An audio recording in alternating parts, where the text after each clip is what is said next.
వద్దు వద్దు ప్రసాద్ బాబు, అంత పని మాత్రం చెయ్యొద్దు. నలుగురిలో నా పరువు పోతుంది. సిగ్గుతో తలెత్తుకుని బతకలేను. అబ్బా, నాటకాల వాళ్ళకు కూడా సిగ్గు పరువు ఉంటాయా? ఏ బాబు, సిగ్గు పరువు లేకపోవడానికి మేం మనుషులం కాదా? మాకు మనసు ఉండదా? ఏంటుండదు, మొహానికి రంగు పూసుకొని తైతక్కలాడతావు. పెద్ద పద్ధతిలా మాట్లాడతావేంటి?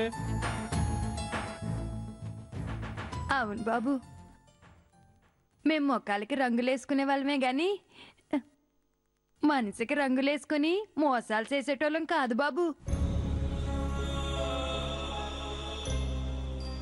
కడుపు నింపుకోవడానికి కాలే కడుపులతో నటించే వాళ్ళమే గాని ఒకళ్ళ కడుపులు కొట్టేవాళ్ళం కాదు బాబు.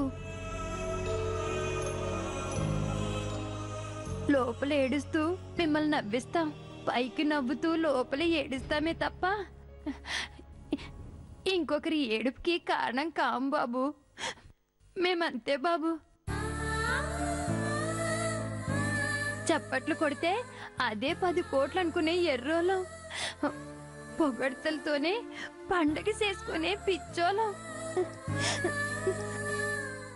మాకు బతకడం కోసం నటించడం తప్ప నటిస్తూ బతకడం మాకు చేత కాదు బాబు, చేత కాదు. సూపర్ సూపర్ వస్తా నువ్వు, సూపర్ సూపర్. ఇదిగో వస్తా, ఈసారి నందిని ఇదే. చూసావు కదా నాయుడు బాబా, కన్నీళ్లు పెట్టినా నటన అనుకునే వాళ్ళే తప్ప నిజం అనుకునేటోళ్ళు ఒక్కరు లేరని ఇప్పటికైనా అర్థమైందా? ఇది అయినట్లేదు కానీ సామాన్ బయటపడేరా. ఆగండి ఆగండి ప్రసాద్ బాబు, నీకు దండం పెడతాను. నేను దిక్కులేదని అయిపోతాను బాబు, నీ కాళ్ళు పట్టుకుంటాను. ప్రసాద్ బాబు దయచేసి అలా ఆగమనండి.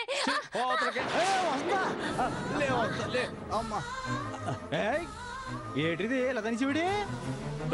ఎవరా నువ్వు? మాట్లాడుకో, మాట్లాడే కర్రతో కూడా చంపేస్తాను. ఆడపిల్లని చూడకుండా అలా కొడతాడు నువ్వు. మరి డబ్బులు ఎవడెత్తాడు? నువ్వు ఇస్తావా? ఇదిగో అంటే నేనంటే ఆ వసంతరికి నెలగడి పడింది కదా, ఆ లోపుకి ఇవ్వకపోతే అప్పుడు నేను ఇస్తా. ఏది ఎక్కడ పెట్టాలి చెప్పు, పెడదాం.